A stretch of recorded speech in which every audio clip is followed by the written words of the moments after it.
to those celebrations. We're not going to forget about God. In a letter to wife Abigail, John Adams wrote of his first National Day of Prayer, "Millions will be upon their knees at once before their great Creator, imploring his forgiveness and blessing and asking for his favor on the American cause." Beautiful. Today, more than 2.5 centuries later, in the heart of a free and proud America, we rejoice that God answered those prayers. And I think God answered other prayers because he's put in an administration to run this country that's going to make you proud again. It's going to make you believe and believe more again. And we're going to have a country that's very strong. We're already in just 100 days. We're respected all over the world. Every leader's calling, want to have a meeting, appointments. They weren't calling so much last few years. They had no respect for our country. Our country was doing very, very poorly, as you know. Millions and millions of people pouring into our borders from jails and mental institutions and gang members. It was a terrible situation. And yesterday, I don't know if Kristi Noem is here or Tom Homan, but yesterday we had the lowest, safest border in history, 99.999. In other words, 3 people got in, 3. And in the previous, it was hundreds of thousands of people were coming in. We had 3 people. And we have it locked down, but we are allowing people in, but they have to come in legally. So it's a big thing. So I think it's a very big thing. It's just so appropriate that here we are. So many things are happening, so many great things, and we won't let countries rip us off anymore. You know, a lot of people like to talk about tariffs. Well, tariffs is exactly what they were doing for us. You know, when you want to defend that, they're a beautiful thing for us if you can use them, if you can get away with using them. It's going to make us very rich. We'll be paying off debt. We'll be lowering your taxes very substantially because so much money will be taken in that we'll be able to lower your taxes even beyond the tax cut that you're going to be getting, hopefully, with the big, beautiful bill. And so it's one of those things which I think it's just a really amazing time. The spirit that we have in this country right now is greater than I've ever seen it before. And it started on November 5th when we won every swing state. We won the popular vote by millions. We won every district. Think of this, the districts, it was 2,750 versus 505. And we got 312 electoral votes. Everyone said, maybe he can get 270. We got 312. It was a great election, and it has just revitalized the country. And I think I can say one other thing that's, to me, really incredible, that it can go so quickly. If you remember 6 months ago, prior to the election, we were unable to get people to join our military. We had a waiting list that was a mile long of empty spaces, and we couldn't get anybody to join. We didn't know actually what to do. Now, I wasn't in the administration, but they didn't know what to do. And it was embarrassing to them, frankly, and it should be. And that included police and firemen. You couldn't get people to join anything having to do with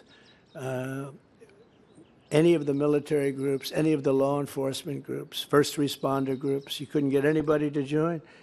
And as of yesterday, we had the largest number of recruits in the history of our country. Think of that. And the Army, Navy, Air Force, Marines, all of it, Coast Guard, all of them, they're full. And we have a waiting list, and we're actually picking the ones we want. And we're trying to take care of everybody, but you're picking the ones you want, and it's been amazing. And to think just 6 months ago, you were hearing that people weren't signing up, and that includes now our police force. Our police forces were really starving for people, and this includes our police forces. They're all full up, and they're in great shape. It's amazing the turn, and mostly that spirit. You know, they have spirit. It's nothing else. They have spirit. They love our country again. And we're making our country great. We're making our country greater than ever before. I created a historic White House faith office in the West Wing, and that's going to be an office that's been very well. I see already you have a lot of people going back and forth, and that's good. That's what we want, to defend and represent people of all faiths and their religious freedoms at home and abroad. But they're coming, really, it's probably doubled the action in the White House. It's been amazing to watch and beautiful to watch. The White House can handle it. This important office will work to protect vulnerable women and children, strengthen the American family, promote the dignity of work and choice and education. And people that are in trouble can come in and they take care of them. Sometimes they'll send them to a doctor. Sometimes Paula does this, and Jenny, others that are in the office. They're doing an amazing job. And I wanted them to have that office. Never happened before. I don't think that's ever happened before, right? The people of faith have never been allowed in the White House. We'll probably be sued tomorrow because they're going to say church, separation of church and state. Can't do that, right? But we'll win. Pam will win that suit. She wins them. She ultimately wins them. She gets them. Sometimes they get a judge that's not so good, but she ultimately wins. That's what it's all about, right, Pam? I pardoned Americans of faith thrown in jail for praying in peaceful protest. We reinstated service members thrown out of the military over religious objections to Biden's vaccine mandate. We did a vaccine, but we didn't do a mandate. He did a mandate, threw them out if they didn't take it. Can't do that.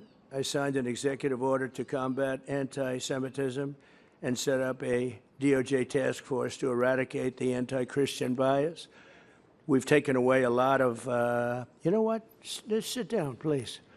I didn't even know you were standing. What an honor that you stood so long.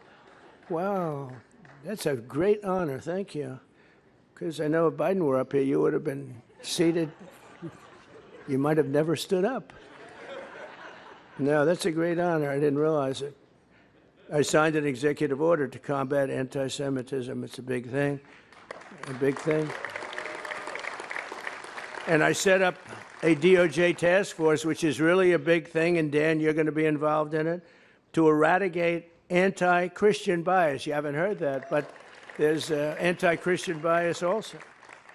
And in just a few moments, I'll also be signing an executive order creating a presidential commission on religious liberty, which is really why we're here, more than any other reason. Many of the new commissioners are here with us, including people that have been with me from the beginning. The chairman is Texas Lieutenant Governor Dan Patrick, whose idea this was. And stand up, Dan. What a great guy.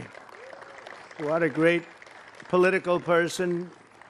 He's an amazing politician, Lieutenant Governor, and he's a man of great religion. Thank you very much, Dan.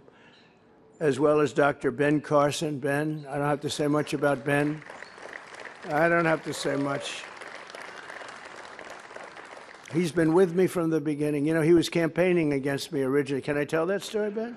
You mind? Are you sure you don't mind? Because he was campaigning, and he was very effective, and he was going up in the polls, and he looked at me about 3 or 4 debates in, and he said, you know, you're going to win by a lot, aren't you? This was during 2016.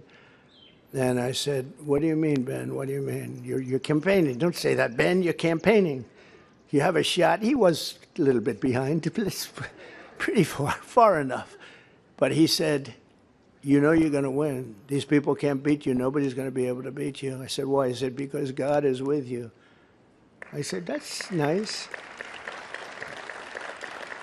Then he said it once again in the church. Remember that, Ben? He pulled me over. He said, remember what I told you. God is with you. And we went on to win 3 times. We won. We won the first time. We did great the second time. We won the second time. Everybody knows it. But we made it too big to rig the third time. Too big to rig. They tried. They tried. So I want to thank Ben, who has been with me right from the beginning. You're an amazing person, and you gave us a great recommendation in this young